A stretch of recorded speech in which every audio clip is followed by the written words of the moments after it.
Le Congrès américain vote en 1790, sur proposition du premier président des États-Unis, George Washington, le Resident Act, établissant la capitale fédérale sur les berges du Potomac.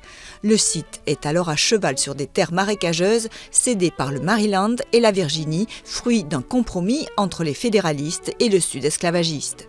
Washington, partiellement détruite par un incendie pendant la guerre de 1812 contre la Grande-Bretagne, met des décennies à se reconstruire et rétrocède une partie de ses terres en 1846 à la Virginie.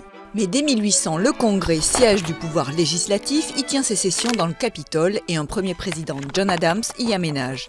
Le Capitole trône sur Capitol Hill, s'ouvrant sur une longue artère verdoyante, le Mall, jalonné de monuments retraçant l'histoire du pays et flanqué au nord de la résidence des présidents, la Maison-Blanche.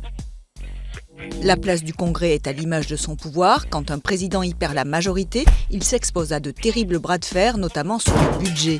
L'État fédéral ne peut fonctionner sans un budget validé par le Congrès. En cas de désaccord avec la Maison-Blanche, l'administration est parfois contrainte de fermer partiellement, c'est le shutdown.